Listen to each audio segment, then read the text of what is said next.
Sometimes, exploring means teaming up with another Stoneside investigator to visit a place loaded with possible Manitou Hassanash. That's Algonquian for spirit stones, what Europeans call cairns.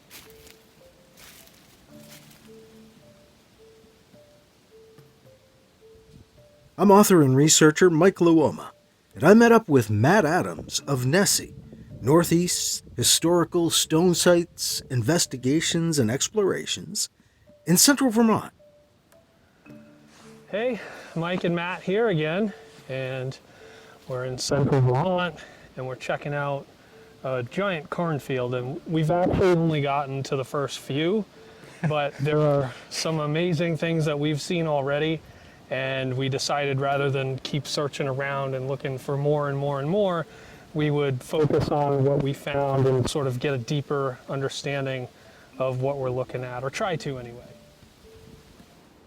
There are over 150 Manitou Hassanash assemblages on this mountainside, with other groupings known to be nearby.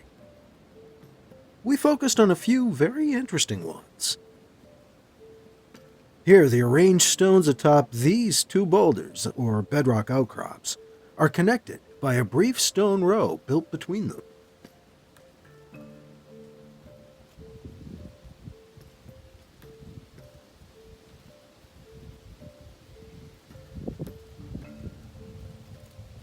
All right, so what was your first impression of this particular structure? My first impression was whale. Okay. I was coming at it from that angle from the front, and I see a giant head, there's a small torso in the back, and a flipper on the side. So that was my first assessment of it. So, I'm going to give you my assessment of it, and it's similar to something else I found in field before. Let me know what your thoughts are. All right. So over here, I think this might be the body. Now, I'm talking about the stone pile on top. Okay. All right. I think right here, the parts that connect up over there, that I think is the neck. And I believe that this triangular stone may be the head of a serpent. Okay. And we've got some other stones kind of piled up here. So I don't know if that's exactly true or not. This might actually be the head of a turtle, and the connection to that might not be related at all. But there is a stone underneath here propping it up, and that's very interesting to note. And yeah, here's the big boulder on the bottom, and this is all solid bedrock outcrop, and this is quartz here coming out of it.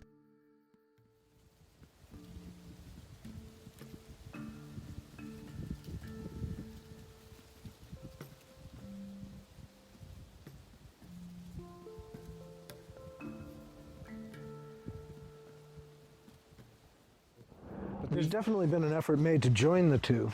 Oh yeah, for sure. So what I think this might be, and it's something I've seen in the field before, is a coiled serpent, and the body or the neck comes out here, and this might be the head.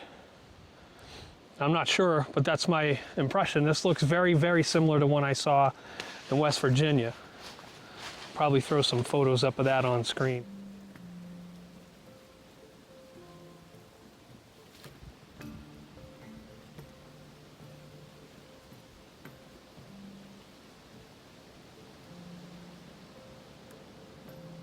There is the possibility too that this is the serpent's head, if you wanted to look at it at that angle, with the boulder underneath being the lower jaw. And so that would be the eye indent, and this would be where it comes out on the front. And you know, the spread on each side could be the ear spools or the way the poison sacs spread out on the serpent. Sure. Let's have a look at the other side of it, shall we? And we can see what that shape looks like.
If you were clearing stones, You wouldn't arrange them. you wouldn't pile them up neatly. You'd just throw them in a pile.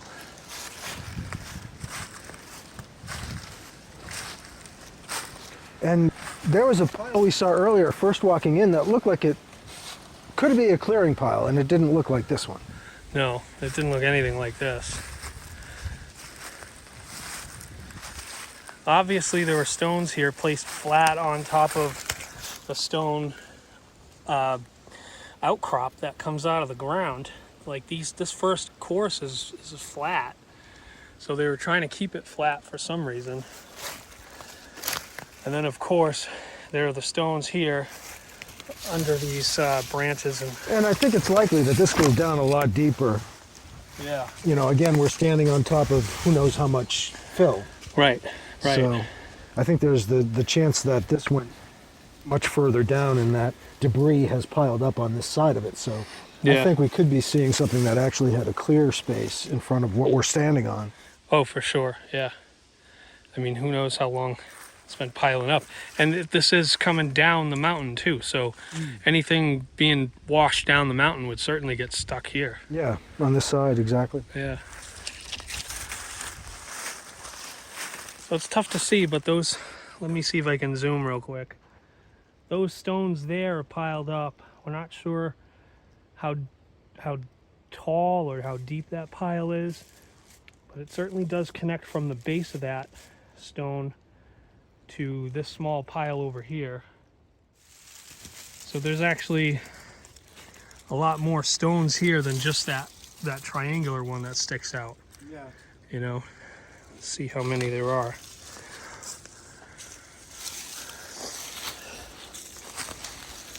But it's certainly an interesting arrangement, that's for sure. And so that's our assessment of this particular structure. Pretty wild. Yeah, it is pretty interesting. I wonder if this one fell here. Actually, this stone looks like it just fell off of that. Maybe in this last rainstorm. Could have. I don't know. But they certainly do fall down. They certainly do slide And down. see, when you look at the way these connecting stones are laid, Yeah. you know that there's a lot more depth on the other side that we weren't seeing. Oh, yeah, yeah. But even from here, how deep does it go? Yeah, You know, the on this leaf side. coverage on this side is still, you know, we'd have to dig that out and see. But even this stone here has a lot of quartz on it. Oh, absolutely. This beautiful quartz vein here. Look at that. And Isn't that there's gorgeous? a huge piece of quartz on the front of the boulder, right by where that tree is growing off. Yeah. So it's very possible that this caught the attention of Oh, absolutely. builders, Native Americans most likely. I mean, they were my here for opinion. 10,000 years. They had a little bit of time to notice stuff. Oh yeah, they sure did. All right, let's go have a look at the other one here. And you can tell me what your thoughts. I haven't even looked at that. Well, I walked around it, but I didn't have any time to formulate an idea. You know, I'm not sure. It has a really wild shape, especially in the front. Matt and I work very differently, where I like to take things in and mull over and consider what I'm seeing. Matt is more analytical and quicker to see details in the moment. He's also adept at explaining what he's seeing on camera, on site. I usually work alone, in silence, and explain what I'm seeing later, when creating the video presentation. It's an adjustment to speak in the moment. My thoughts are usually more in a process than focused, such as, how is this not a farmer's clearing pile? In what ways? So you had a chance to stand here for a little while. What was your impression of this one? Well, this one looked more like a clearing pile to me than the others because I couldn't see what it was, but that's not to say that it is. I just noticed that it's kind of got strong walls and the center is filled. But that doesn't necessarily mean that it's a clearing pile. It just means that I'm not seeing what it is.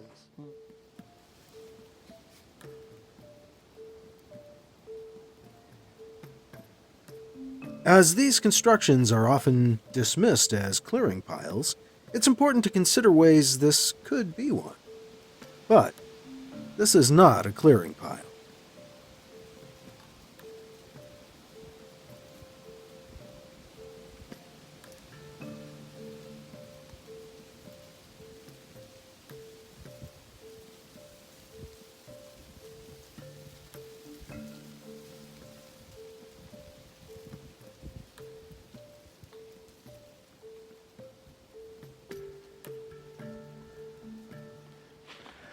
The thing that struck me about this one in particular is it looks like it sustained some heavy damage from fallen trees. That could be what, especially in this area here. yeah, because the back is less orderly than the front, but there's still the remnants of order. You know, Right. there's a quartz stone tucked in there, and there's rows near the front. But this section here, like you say, Yeah, You like know, this seems to have suffered some damage here. So the course or the walls this way and that way definitely have order. It's just from this angle you see, you know, there was order here, but it looks like it's collapsed or been compromised in some way. but it's also structurally. similar to the great cairns I saw in Lewis Hollow. Yeah. You know, and in a similar sort of setting.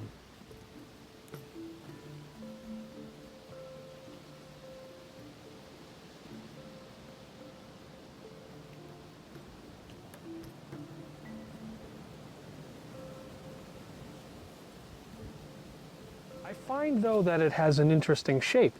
This here sort of looks like a right corner, like a right triangle. You know, you've got that 90-degree, kind of like that. It's not exactly. It There's might an actually be a little bit less. indentation too. Yeah, there's an indentation in this side, not so much in this side, but when we get to the other side here, it curves around. It's not straight at all, it curves entirely. Yeah, the front is wild looking. Yeah, you can see from this angle that it's definitely not straight. See how that tree, like when we go from corner to corner here, you can see it definitely bows in the middle, like that. And there's prominent placement of quartz as well. Stones that are like tucked into Yeah. the structure. And then from this angle, obviously we have, you know, the crescent shape, which actually, thinking about it now, I have seen crescent shapes before. There was Yeah. actually one in West Virginia.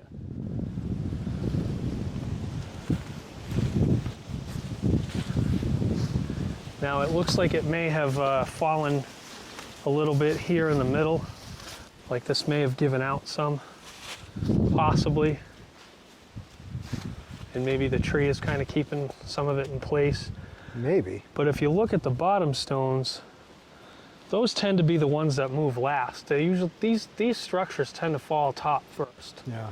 But look at the quartz. There's one there. There's one there. There's one on the bottom. Yeah. You know, there's just too many things that suggest this is a lot more than a clearing pile.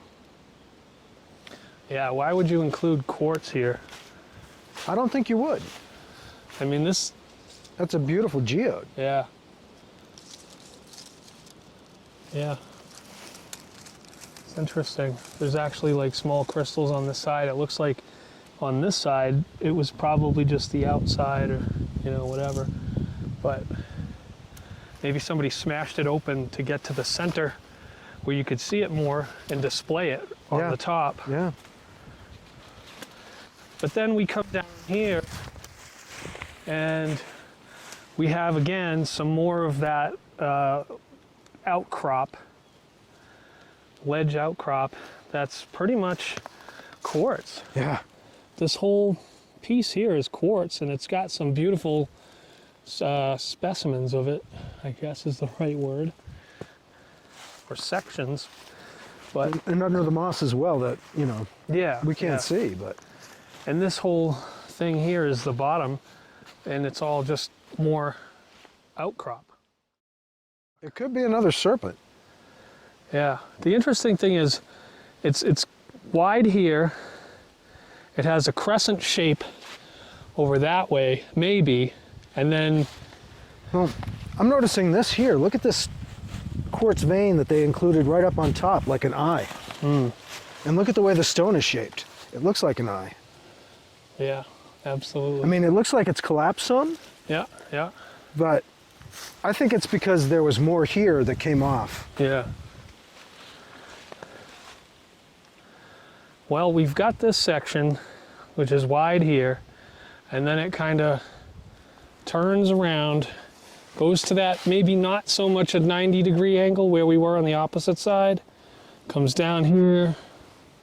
You know, it's definitely got a unique shape to it. Yeah, yeah. And it's more serpentine when you're looking at it from down below, looking up, than looking up from above. Yeah.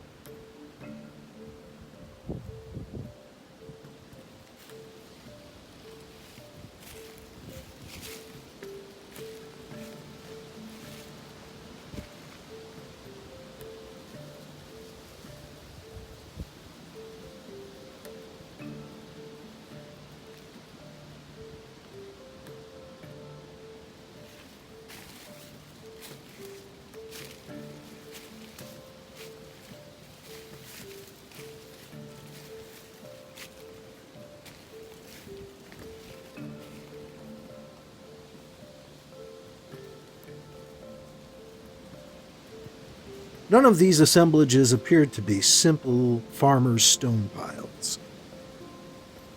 That would seem to be especially true for the huge multi-level one we found at about 2,000 feet, a higher altitude than most old Vermont hill farms.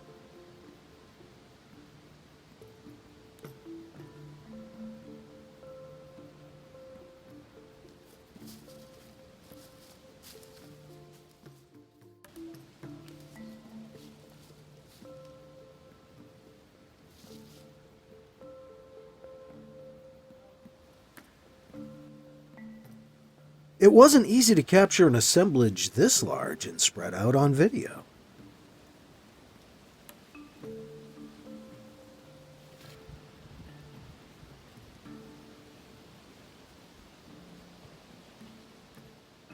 This is what we see here, and we really do not know how to explain this.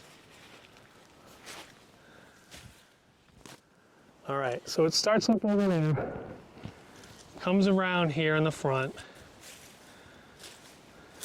It's an old thing here, kind of something under there, not sure what. This continues around the other side, and we'll see the other side. But then down here, we've got a small structure. We're not sure if this is a cairn or somehow related to that structure up there. We're not sure if that's a cairn or a foundation or what. We'll go up and take a look. But then there's also a structure over there too that we're going to go have a look at real quick.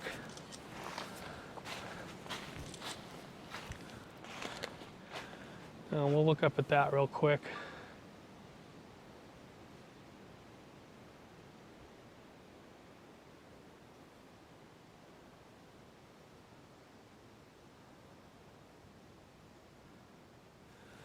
And it comes down like that. And over here we've got probably a smaller structure. Not quite sure what that is or what it's about, but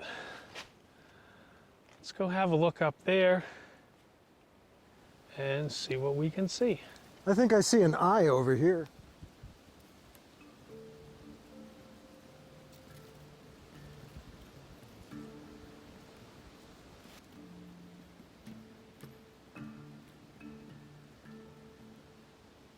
It might be meant to be a serpent head.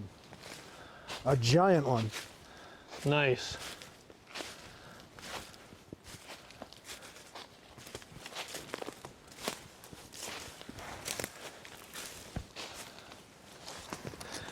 And the altitude where we are is above 2,000 feet.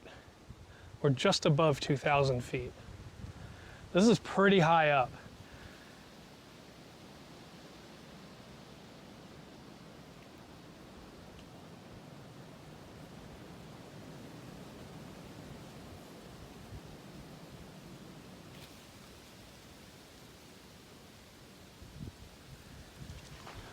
All of this is stone.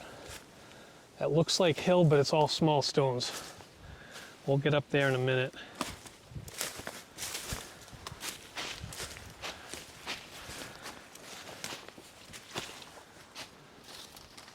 And again, we see a lot of prominent quartz. Yeah. There's a lot of stones, a lot of big stones here too around the bottom.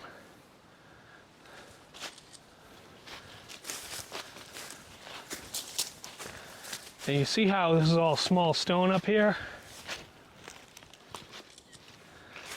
You can see it. It's all small stones. Wow. And that's all, what with the walls that we were looking at around that way, that's all It's all filled in. big stone, and this is all filled in with little stone. So this does not look like a foundation No. because it's going straight down, and this is all stone.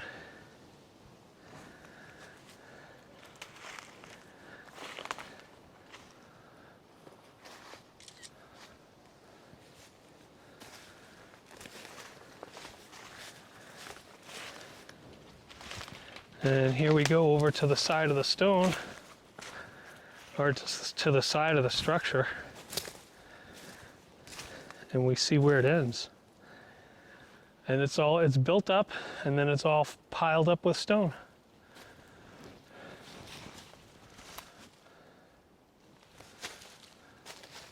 What do you think, Mike? What are your thoughts?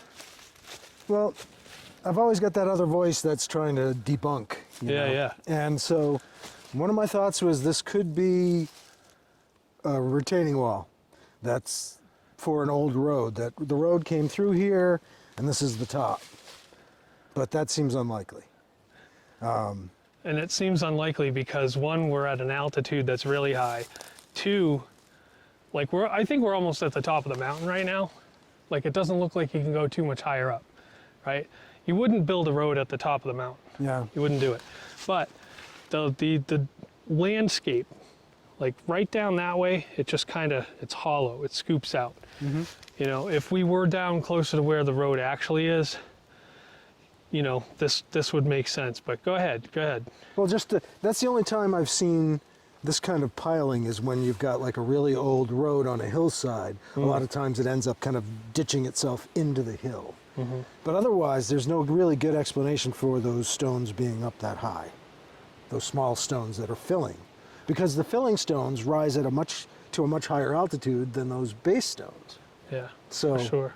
I'm trying to find a reasonable or debunking kind of explanation for it. And Yep. that would be the only thing I could think is that a road could have come through here, but It's It's not really really unlikely. likely because one, it's all sloping down.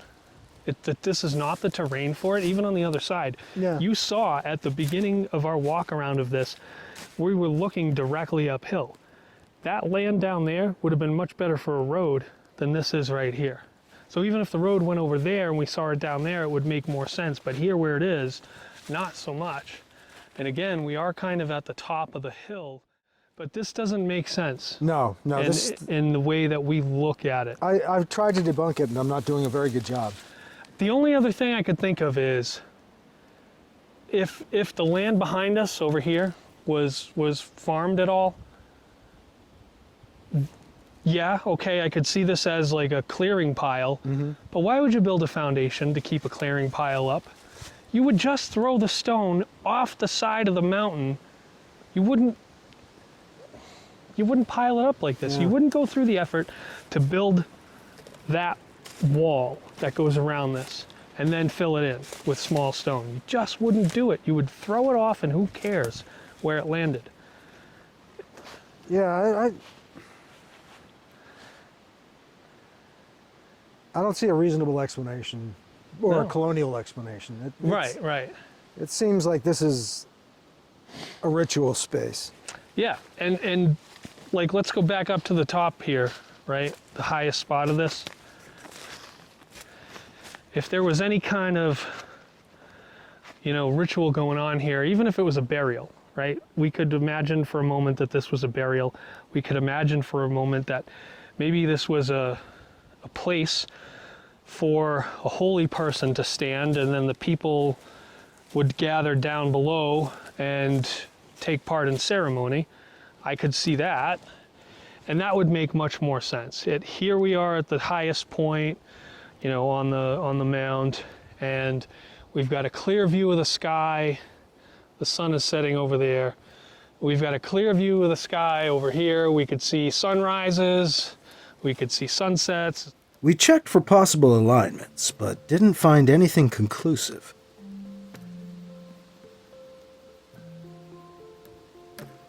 As impressive as this large structure is, it's one of the first smaller assemblages that was a real highlight of this visit.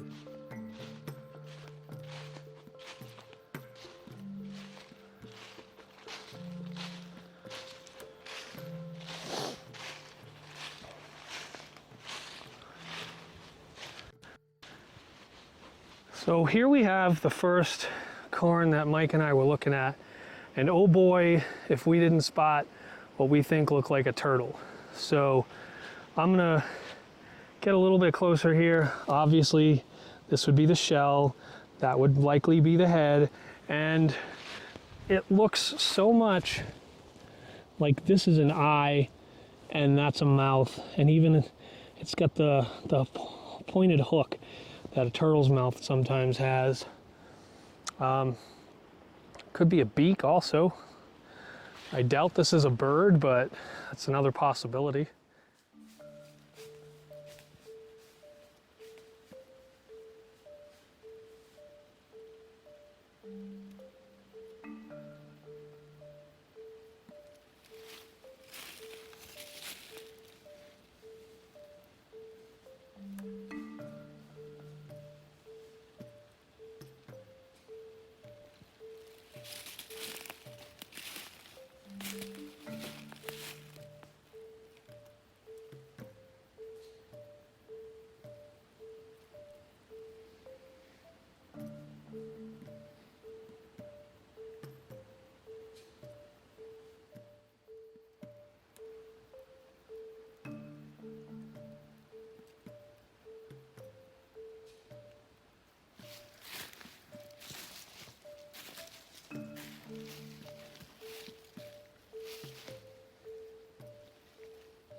Matt and I both found this possible turtle effigy pretty stunning. This was just so beautiful when we saw it. We were in awe and excited and you know, running around looking at it going, oh, it's a turtle, it's so beautiful. Oh. We had a lot of fun looking at it. So let me take you around. And again, you know, there's a tree here, but it looks like it's probably on bedrock. We think we see that underneath this tree, but obviously the growth of this tree makes that a little difficult to assess. This right here might be one of the back flippers, this stone. It's tough to see, but follow my fingers. That's sort of the shape of the stone. So we think that's a back flipper. There may be a back flipper over here, we're not sure. It looks like there's a partial collapse from here down. This side looks pretty much still intact. Obviously from this side it looks a little different.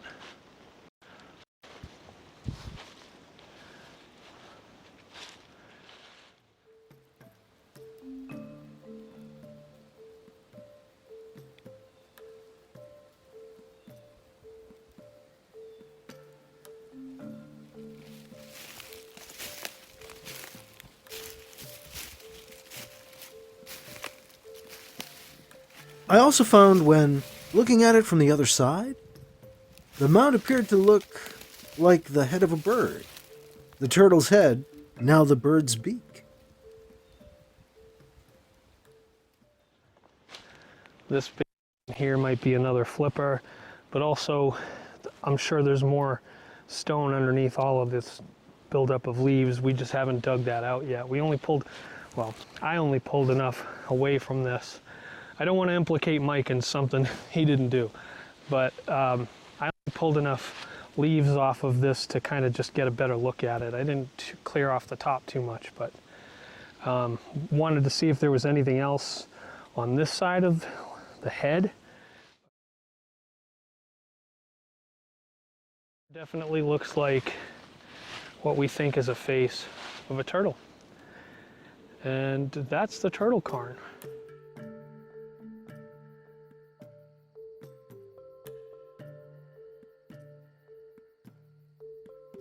As we were leaving, Matt spied a flat boulder perched atop another stone.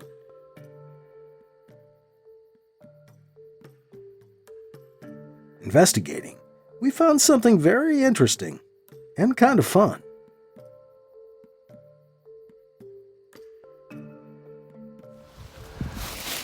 I am standing on a boulder that rocks. This is a rocking stone.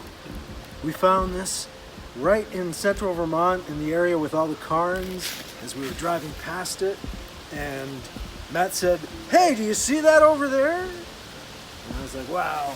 And then it turns out as we got close, we noticed, hey, this is a rocking stone. And you do have to kind of be on, like, legs akimbo to make it work here, you know? Yeah. This is wild, and it looks like an arrow.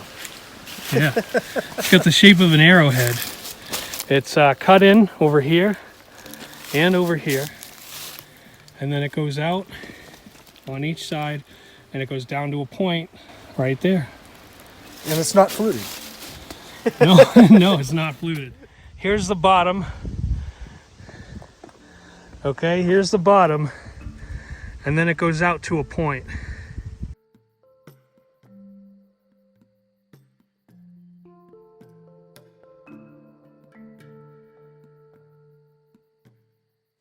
And this has been Matt Adams with Mike Luoma in Central Vermont, checking some stuff out. Thanks for watching. Thanks for tuning in. We'll see you next time. Bye. This is Mike Luoma. Thank you for experiencing these possible Manitou Hassanash in Central Vermont with us. See Matt's NEHSSIE group and YouTube channel for our stone chamber visit. #StoneSiteTeamUp VT1.